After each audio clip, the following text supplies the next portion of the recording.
रसोई में काम करते देखकर उसकी देवरानी मोनिका ने अपनी सास से कहा, मम्मी जी, आपको नहीं लगता कि दीदी इतना सारा काम अकेले करती रहती है और कुछ कहती भी नहीं? क्या आपको इसके पीछे कोई बात नजर नहीं आती? यही सुनकर मोनिका की सास बोली, अरे बहू, वह तो हमेशा से ही इतना काम करती है कि मुझे कभी कोई काम करने की जरूरत ही नहीं पड़ी। सासू माँ के मुंह से साक्षी की तारीफ सुनकर मोनिका खामोश रह गई। मोनिका की शादी को अभी 6 महीने होने को आए थे और साक्षी की शादी को 3 साल हो चुके थे। देवरानी के आने के बाद भी साक्षी की जिम्मेदारी रत्ती भर भी कम नहीं हुई, बल्कि देवरानी के काम भी अब उसको ही करने पड़ते थे। साक्षी दोपहर का खाना बना रही थी कि तभी उसकी बेटी रोने लगी। साक्षी ने मोनिका को आवाज देकर कहा, मोनिका, जरा प्रीति को गोद में उठा लो, मैं बस खाना बनाकर आ रही हूँ। लेकिन मोनिका ने साक्षी से पलटकर कहा, दीदी, अभी मेरे पास फुर्सत नहीं है, आप खुद उठा लीजिए। यह देखकर साक्षी हैरत में पड़ गई, क्योंकि पहले मोनिका ऐसा नहीं करती थी। अचानक मोनिका का बर्ताव क्यों बदला, यह साक्षी को समझ में नहीं आया। कुछ देर में गैस बंद करके वह अपने कमरे में गई और बेटी को गोद में उठाकर चुप कराने लगी। बाहर बैठी उसकी कविता जी के ने साक्षी को आवाज देकर कहा कि साक्षी बहू, मुझे भूख लग रही है। साक्षी ने कमरे के अंदर से ही कहा, मम्मी जी, क्या करूं, आज रिद्धि बहुत रो रही है। आप मोनिका से कहिए कि आपके लिए रोटी बना दे, बाकी की रोटियां मैं अभी आकर बना दूंगी। ये बात सुनते ही मोनिका ने अपनी सासू माँ से कहा, देखो मम्मी जी, मैंने आपसे कहा था ना, ये यूं ही सारे काम नहीं कर रही है। अब यह बेटी को उठाने के बहाने से काम छोड़कर कमरे में चली गई है और मुझे रोटी बनाने को कह रही है। कविता जी ने मोनिका की बात सुनकर कहा कि तू छोड़, मैं ही रोटी बना लेती हूँ, 2 रोटी ही तो बनानी है। कविता जी मोनिका से ऐसा कहकर रसोई में चली गई और अगले ही पल उनकी बेटी कनिका कॉलेज से वापस आ गई। कनिका आते ही रसोई में पानी के लिए जाने लगी तो मोनिका ने उसे वहीं रोककर कहा, अरे दीदी, आप आराम से बैठो, गर्मी में आ रही हो, पानी आपको मैं ला कर देती हूँ। कनिका वहीं सोफे पर बैठ गई और मोनिका रसोई में चली गई। उसने रसोई में जाते ही सासू माँ से कहा, अरे मम्मी जी, आप छोड़िए, लाइए, रोटी मैं बना देती हूँ। मोनिका बाहर पानी लेकर नहीं आई तो कनिका रसोई में आ गई और देखा कि उसकी माँ रोटी बना रही है। मम्मी, आप रोटी क्यों बना रही हो और बड़ी भाभी कहाँ हैं? कनिका जैसे ही गुस्से में कहा तो कविता जी के कुछ बोलने से पहले मोनिका बोल पड़ी, अरे दीदी, जेठानी की तो अपने कमरे में है। मम्मी जी को भूख लग रही थी और वह अपनी बेटी को गोद में लेकर कमरे में बैठी थी। मैं तो बनाने को कह रही हूँ मगर मान ही नहीं रही। कनिका गुस्से में दंदनाते हुए अपनी बड़ी भाभी साक्षी के कमरे में पहुंची। भाभी, एक बात बताओ कि जब से छोटी भाभी घर में आई है, आपका यह सब क्या चल रहा है? आज मम्मी अपनी रोटी खुद बना रही है। अरे उम्र देखी है क्या उनकी? ये सुनकर साक्षी फटी आंखों से कनिका को देखने लगी। अरे कनिका, तुम तो अभी आई हो, इसीलिए कुछ नहीं पता, और मैंने मम्मी जी से रोटी बनाने को नहीं कहा। मैंने तो मोनिका से कहा था, लेकिन मम्मी जी खुद चली गई। कनिका ने गुस्से में साक्षी से कहा, भाभी, आप अपना काम दूसरों पर डाल ही क्यों रही हो? जब सारा काम आप संभालती हो तो फिर अचानक से क्या होने लगा? ये सुनकर साक्षी को अंदर ही अंदर गुस्सा आने लगा, लेकिन वह कुछ नहीं बोली। उसने बाद मैं मोनिका से अपनी सास के सामने कहा, मोनिका, आज मैं तुमसे सिर्फ 2 रोटी बनाने के लिए कहा था, तो क्या गलत किया? मेरी बेटी रो रही थी पर तुमने उसको उठाने से मना कर दिया, तो फिर मैं क्या करती? मोनिका ने साक्षी से मुंह बनाकर कहा, भाभी, मैंने अपने घर में कभी रोटी नहीं बनाई, तो अब कैसे बनाऊं? साक्षी कुछ कहने वाली थी कि कविता जी बोली, बड़ी बहू, वह तुझसे छोटी है, उसे यह सब कहना बंद कर। अगर मैंने बना ली तो क्या हुआ? साक्षी ने गुस्से में कहा, मम्मी जी, बात वह नहीं है। आज कनिका ने मुझसे कहा कि घर संभालना मेरा काम है, तो आप ही बताओ, आपकी दूसरी बहू के आने का मतलब क्या है? साक्षी का यह सवाल सुनकर कविता जी के चेहरे पर हवाइयाँ उड़ गई और वह मोनिका के सामने कुछ नहीं कह पाई। लेकिन मोनिका ने गुस्से में कहा, भाभी, सच तो ये है कि आप मुझसे बहस रखती हो। जो काम आप पहले अकेले करती थी, अब उसको करने में आपको तकलीफ हो रही है। साक्षी ने भी सास के सामने ही गुस्से में कहा, अरे तो तकलीफ क्यों नहीं होगी? मैंने सोचा था कि देवरानी आएगी तो मेरा काम कुछ हल्का हो जाएगा, मगर यहाँ तो बढ़ गया है। तुम्हें भी तो अपनी जिम्मेदारी संभालनी चाहिए।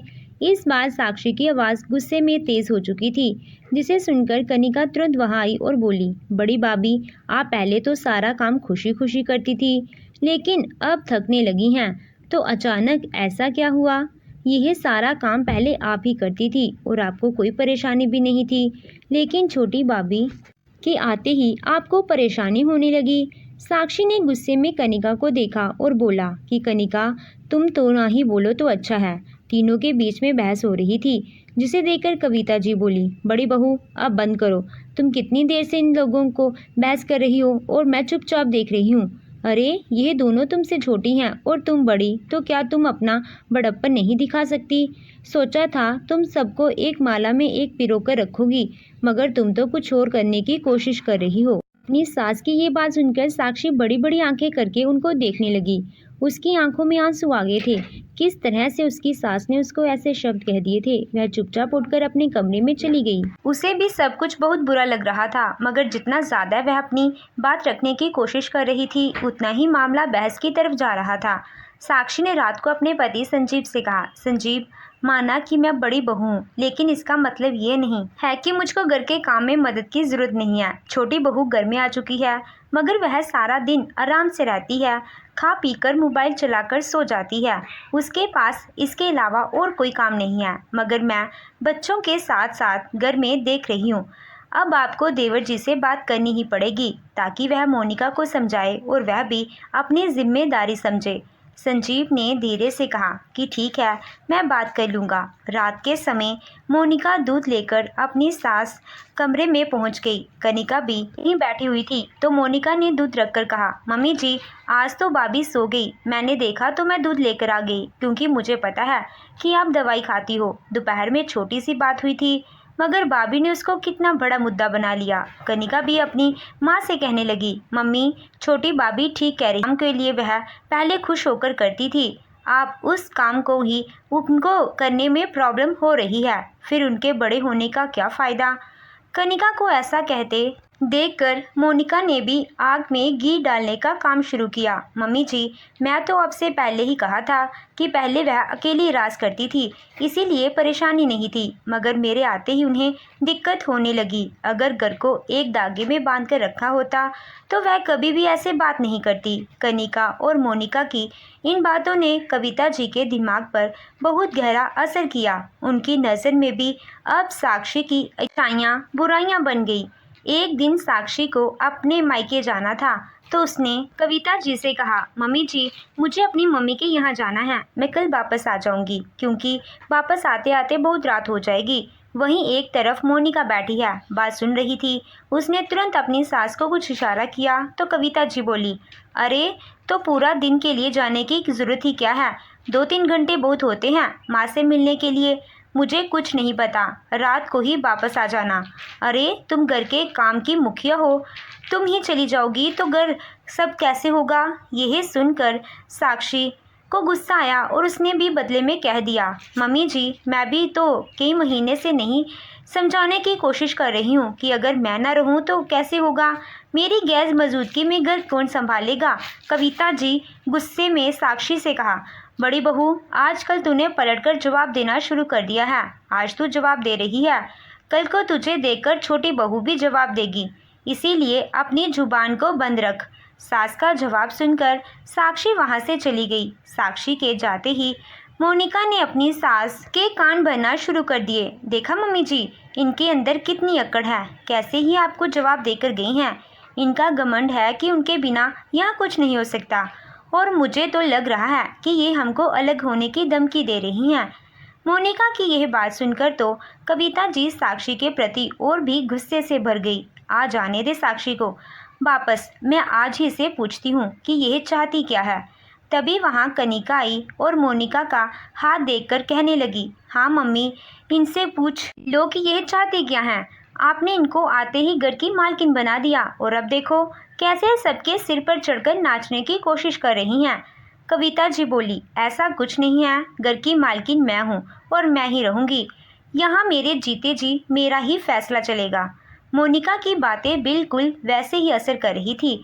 जैसा वह चाहती थी। उसने घर में आते ही देखा था कि साक्षी को बड़ी बहू होने के कारण बहुत मान दिया जाता है और जैसा वह कहती है वैसा हो जाता है। बस तब से ही वह अपनी सास के दिल में साक्षी के प्रति नफरत बनने की कोशिश कर रही थी और इसमें उसका साथ करने भी दे रही थी, क्योंकि मोनिका मायके से काफ़ी अमीर थी और जब भी मायके जाती थी तो कनिका के लिए महंगा गिफ्ट ज़रूर लेकर आती थी। उधर रात को साक्षी जब घर से वापस आने के लिए टैक्सी बुक करने लगी तो टैक्सी बुक नहीं हो रही थी। इसीलिए उसने अपने पति संजय को फ़ोन करके कहा कि आप मुझे यहाँ लेने आ जाओ। कब से टैक्सी बुक करने की कोशिश कर रही हूँ मगर बुक ही नहीं हो रही है। आज तो विकास भी मीटिंग के लिए दूसरे शहर में गया था, वह होता तो छोड़ने आ जाता। ये सुनकर संजीव ने कहा कि अरे कोई बात नहीं साक्षी, तुम सुबह टैक्सी करके आ जाना, पहले भी तो ऐसा होता था ना। तो साक्षी ने छूटे ही कहा, संजीव पहले तो बहुत कुछ होता था मगर अब नहीं होता है। अगर आज मैं घर वापस नहीं आई तो मम्मी जी का मूड खराब हो जाएगा, क्योंकि उन्होंने मुझे कहकर भेजा था कि रात को ही वापस आना है। संजीव इस बात पर हंसकर बोला, अरे माँ ने मजाक में कह दिया होगा, उनको मैं समझा लूँगा, तुम वहीं रुक जाओ और सुबह आ जाना। साक्षी भी वहीं रुक गई और संजीव ऑफिस से घर पहुंच गया। उसके घर पहुंचते ही कविता जी ने चिल्लाना शुरू कर दिया, संजीव साक्षी अभी तक मायके से वापस नहीं आई, मेरी ही गलती कि मैं जो उसको जाने की परमिशन दे दी, अभी तक वापस आने का नाम नहीं है। जब भी मायके जाती है तो ऐसे ही रुक जाती है, लेकिन यहाँ भी तो इतना सारा काम है, वह कैसे होगा। अपनी माँ को इतना नाराज़ होते देखकर संजीव दंग रह गया, क्योंकि पहले तो कभी ऐसा नहीं होता था।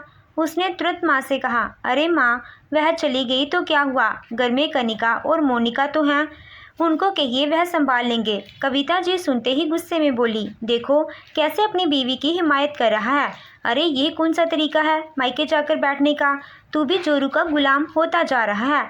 अपनी माँ की बातें सुनकर संजीव को मन ही मन बहुत गुस्सा आ रहा था, मगर वह ऑफिस के थक कर आया था, इसीलिए चुपचाप उठकर कमरे में चला गया। लेकिन उसके जाते ही वहाँ मोनिका आई और बोली, देखा मम्मी जी कैसे जेठानी ने जेठ जी को भी अपने कब्जे में कर रखा है, ये तो कितनी बुरी बात है। भला एक माँ ऐसा कैसे देख सकती है। मुझे पता है कि आपको कितना बुरा लग रहा होगा, ज़रूर जेठानी ने ही जेठ जी से आने के लिए मना कर दिया होगा। कविता जी दांत पीसते हुए बोली, कोई बात नहीं छोटी बहू, उसको आना तो इसी घर में है, कल आने दो उसको, फिर बताती हूँ। तू ऐसा करके फ़िलहाल खिचड़ी चढ़ा दे। ये सुनते ही मोनिका जी बोली, मम्मी खिचड़ी खाने का मूड नहीं है और खाना बनाने में टाइम लगेगा, तो ऐसा करती हूँ सबके लिए कुछ बाहर से मंगवा लेती हूँ, उससे आपका ख़राब मूड अच्छा भी हो जाएगा। उसकी बात सुनकर कविता जी खामोश रही तो मोनिका भी जल्दी से खाना ऑर्डर करने लगी, क्योंकि उसका मन चाइनीज़ खाने का कर रहा था। कनिका भी चाइनीज़ के नाम से खुश हो गई। जीव से कहा, अरे आपने मुझे आने को मना कर दिया, अगर मैं आ जाती तो आपको ये नूडल्स नहीं खाने पड़ते, मुझे पता है ये सब खाकर आपके पेट में तकलीफ़ होती है। संजीव ने कहा कि कोई बात नहीं, एक दिन खाने से कुछ नहीं होगा। संजीव ने साक्षी को फ़ोन पर माँ की नाराज़गी के बारे में कुछ नहीं कहा। अगले दिन जब साक्षी वापस आई तो उसको देखते ही कविता जी ने घर को सिर पर उठा लिया, बड़ी बहू तुमको तो पहले ही समझा जाना चाहिए था, जब तू कह रही गई थी कि मेरे ना रहने पर यहाँ क्या होगा। तो मैं तुझे बता दूँ कि छोटी बहू ने पूरा ख्याल रखा और सबके लिए खाना बाहर से मंगवा दिया। जब से छोटी बहू आई है तूने गिरगिट की तरह रंग बदलना शुरू कर दिया है। अगर तू घर से अलग होना चाहती है तो आज ही हो जा। तू क्या सोचती है कि तू नहीं रहेगी तो क्या हम भूखे मर जाएंगे। अरे मेरी छोटी बहू है जो मेरा खूब ख्याल रखती है, तू तो खुद को घर की मालकिन ही समझ बैठी। कविता जी साक्षी को बहुत कुछ सुना रही थी तो साक्षी ने कहा कि पहले आप अपने बेटे से पूछिए कि मुझे कल आने के लिए किसने मना किया था। संजीव तुम कुछ बोलते क्यों नहीं हो। संजीव जो कि सामने खड़ा हुआ था वह भी अपनी माँ के इस रूप को देखकर हैरान हो रहा था। उसने तुरंत अपनी माँ से कहा, मम्मी साक्षी की कोई गलती नहीं है, टैक्सी बुक नहीं हो रही थी, इसीलिए इसने मुझे फ़ोन करके कहा कि मैं लेने आ जाऊं, मगर मुझे ऑफिस में देर हो रही थी, इसलिए मैंने इसे रोकने को कहा। यह अपनी मर्ज़ी से वहाँ नहीं रुकी थी, बल्कि इसने कहा था कि आप नाराज़ हो जाओगी। इस बात को सुनकर कविता जी ने ज़ोर से ताली बजाते हुए कहा, वाह बड़ी बहू, तूने अपने पति को क्या खूब सिखा रखा है। अब ये मेरा बेटा नहीं बल्कि तेरा पति हो गया है। देखो तो कैसे अपनी बीवी की हिमायत कर रहा है। कान खोलकर सुन ले संजीव, अगर ऐसा ही करना है तो कहीं और रहने चले जाओ। ये सुनकर तो संजीव की आंखें ही फटी रह गई और ये सुनकर साक्षी के अरे मम्मी कैसी बात कर रही हो, मैं कहाँ जाऊँगा, ये मेरा भी तो घर है, तो मैं क्या जाऊँ। कविता जी ने तुरंत आंख निकाल कर कहा, ऐसी बहू की मुझे कोई ज़रूरत नहीं है, अपने छोटे से बहस रखती है, मुझे ही इसको समझने में गलती हो गई और मैं इसको अच्छा समझती रही, अब मैं इसको अपनी आंख से सामने नहीं देख सकती। इस बार संजीव ने गुस्से में कहा, मम्मी ऐसे कैसे जाने को कह सकती हो, इस घर पर मेरा भी तो हक है। ये सुनकर कविता जी जोर से दहाड़ पड़ी, देखो कैसे बड़ा हक की बात कर रहा है, अरे तू ही ऐसा करेगा तो तेरे छोटे क्या सिक करेंगे। अब तो मैं एक पल भी तुमको यहाँ नहीं रहने दूंगी। मैं कितने दिन से देख रही हूँ कि बड़ी बहू घर में किस तरह के रंग ढंग दिखा रही है। वह सोचती है कि उसके बिना हम अपंग हो जाएंगे, मगर मेरी एक बहू और भी है जो मेरी खूब फिक्र करती है। कान खोलकर सुन लो, मेरे जीते जी यहाँ कोई बंटवारा नहीं होगा, जहाँ जाना हो चले जाओ। साक्षी और संजीव को समझ में नहीं आ रहा था कि इस समय क्या करे, क्योंकि कविता जी सुनने के लिए तैयार ही नहीं थी। तभी संजीव का भाई अमन वॉक करके वापस आ गया तो संजीव ने उसको आते ही सारी बात बताई, मगर उसने भी तपाक से कहा, भैया मुझको आजकल मोनिका सब कुछ बता रही है कि भाभी सबके साथ कैसा बर्ताव कर रही है। अगर माँ ऐसा सोच रही है तो कुछ गलत नहीं है। भाई की ऐसी बात सुनकर तो संजीव का दिल फटने को हो गया। वह तो अपने भाई से बहुत प्यार करता था और सोचता नहीं था कि भाई ऐसी बात करेगा। वहाँ खड़ी कनिका ने भी अपने अमन के सुर में सुर मिलाना शुरू कर दिया, बड़े भैया आप तो ऑफिस में होते हो, आपको क्या पता कि पीछे से भाभी छोटी भाभी से कितनी बहस करती हैं। बेटी के रोने का बहाना करके कमरे में जाकर बैठ जाती हैं और कोई काम नहीं करती। संजीव तो सब कुछ जानता था, इसीलिए उसने तुरंत घर से जाने का फैसला कर लिया। उसने साक्षी से सामान पैक करने को कहा तो साक्षी ने मोनिका से जाकर कहा, मोनिका यह तुमने अच्छा नहीं किया, मुझे अच्छी तरह पता है कि इसके पीछे तुम्हारा और कनिका का दिमाग है, मगर आज मैं इस बात की गारंटी देकर जा रही हूँ कि कनिका और मम्मी जी बाद में पछताएंगे। ये कहकर साक्षी कमरे में पैकिंग करने चली गई और 2 घंटे बाद संजीव और साक्षी ने घर छोड़ दिया। जब दोनों जा रहे थे तो कविता जी मुंह फुलाकर बैठी थी। उन्होंने अपने बेटे बहू को जाने से रोका भी नहीं। उन दोनों के जाते ही मोनिका ने अपनी सास से कहा, जी मम्मी जी आज आपने आवाज़ उठाकर बहुत अच्छा किया, पता नहीं ये दोनों रहते तो कहीं ये घर अपने नाम ही ना लिखवा लेते और आपको पता भी नहीं चलता। देखा था ना कैसे बड़ी भाभी सब पर हुक्म चलाती थी। कनिका और मोनिका की बातें सुन सुनकर कविता जी को ऐसा लग रहा था कि उन्होंने बहुत सही काम किया है। उधर संजीव और साक्षी के लिए ये समय बहुत कठिन था। दोनों ने बड़ी मुश्किल से अपने रहने के लिए कमरे का इंतज़ाम किया था, लेकिन धीरे धीरे साक्षी ने उसे छोटे से कमरे को सुंदर से घर में तब्दील कर दिया। उसने पास के स्कूल में ही नौकरी कर ली थी और बाद में संजीव का प्रमोशन भी हो गया था, जिससे उन्होंने लोन पर एक घर ले लिया और उसमें रहने चले गए। अब दोनों का जीवन अपनी बेटी के साथ खुशी खुशी बीत रहा था, लेकिन संजीव को बहुत अफसोस होता था कि उसकी माँ ने एक बार भी पलट कर उसको रोका नहीं और आज तक फ़ोन भी नहीं किया। एक दिन संजीव के पास उसकी बुआ जी का फ़ोन आया और वह कहने लगी, संजीव कविता को उसके किए की सज़ा मिल रही है, अगर मेरी बात पर भरोसा नहीं है तो अपनी आंखों से जाकर देख ले, मैं बताऊंगी तो तू सुन नहीं पाएगा। ये सुनकर तो संजीव के दिल में एक डर सा होने लगा। वह अपनी माँ को देखने के लिए तड़पने लगा। साक्षी ने भी कहा कि आपकी माँ है, आप देखाओ, लेकिन मैं नहीं जाऊंगी। साक्षी की बात सुनकर संजीव ने अकेले जाने का मन बना लिया, मगर जब वह गाड़ी लेकर निकलने लगा तो साक्षी ने कहा कि चलो मैं भी साथ चलती हूँ, मैं भी देखना चाहती हूँ कि जिनके अंदर इतनी अकड़ थी वह टूटी कि नहीं। संजीव का मन तो अंदर ही अंदर माँ के बारे में सुनकर दुखी हो रहा था। साक्षी को लेकर वह घर पहुंचा तो अपनी माँ को आंगन में खाट पर खांसे देकर दंग रह गया। इससे पहले कि वह अंदर जाकर अपनी माँ से लिपट जाता, उससे पहले ही मोनिका ने अपनी सास से आकर गुस्से में कहा, तुम दोनों माँ बेटी काम की ना काज की और दुश्मन अनाज की। अरे पता भी है ये खाना कितनी मेहनत से आता है, जिसको खाकर तुम दोनों बिस्तर पर पड़ी रहती हो। एक तो बेटी है जिसके हाथ पैर इतने धीरे चलते हैं और एक माँ है जो बिस्तर पर से उठने का नाम नहीं लेती। खाट पर लेटी कविता जी ने कहा कि छोटी बहू मेरी अभी तबीयत नहीं ठीक नहीं है, मैं बर्तन बाद में धो दूंगी। तो मोनिका ने कविता जी का हाथ पकड़कर जोर से खींचा और कहा, बात का कोई चक्कर नहीं है, क्योंकि बाद में मेरी सहेलियाँ आने वाली हैं, चुपचाप से खड़े होकर बर्तन साफ करो। मोनिका को इस तरह का बर्ताव करके देखकर संजीव जोर से चीख पड़ा, खबरदार, ये कौन सा तरीका है, क्या मैं इस दिन के लिए ही तुम्हारी जिम्मेदारी पर अपनी माँ को छोड़कर गया था? सर मोनिका ने तुरंत मुड़कर देखा तो वह हैरान रह गई, क्योंकि उसने तो सोचा था कि वह लोग कभी नहीं आएंगे। साक्षी को भी अपनी सास को देखकर तरस आ गया और वह तुरंत अपनी बेटी का हाथ पकड़े सास के पास गई। मम्मी जी, यह क्या हाल हो गया आपका? हमें तो बुआ जी ने फ़ोन किया और हम इसीलिए आए हैं। साक्षी की बात सुनते ही कविता जी का रोने लगी और कहने लगी, बेटा यह मेरे कर्मों का ही फल है। जब मैं तेरे अंदर बुराई ढूंढने लगी और तुझे घर से निकाल दिया तो भगवान ने भी मुझे यही फल दिया। छोटी बहू, और उसके राज में तो सूखी रोटी भी ठीक से खाने को नहीं मिलती। संजीव, तेरी बहन का तो ऐसा हाल हो गया है कि तू पहचान भी नहीं सकता। इतने में कनिका छत से कपड़े उठाकर नीचे आई तो अपने भाई को देखते ही जोर से दहाड़ कर रो पड़ी। वह तुरंत अपनी भाभी के गले लग गई और माफ़ी मांगने लगी। कविता जी रोते हुए कहने लगी कि मैं तुम्हारे साथ बहुत गलत किया, जो छोटी बहू की बातों में आकर तुमको घर से निकाल दिया और इन दोनों ने धोखे से यह घर अपने नाम लिखवा लिया। जब मैं कनिका की शादी करने को कहा तो उस पर भी खर्च करने को मना कर दिया। ये कहते कहते कविता जी रोने लगी। तभी मोनिका बोली, अब आप लोग यहाँ करने आए हो? ये बुढ़िया तो ठीक झूठ बोल रही है।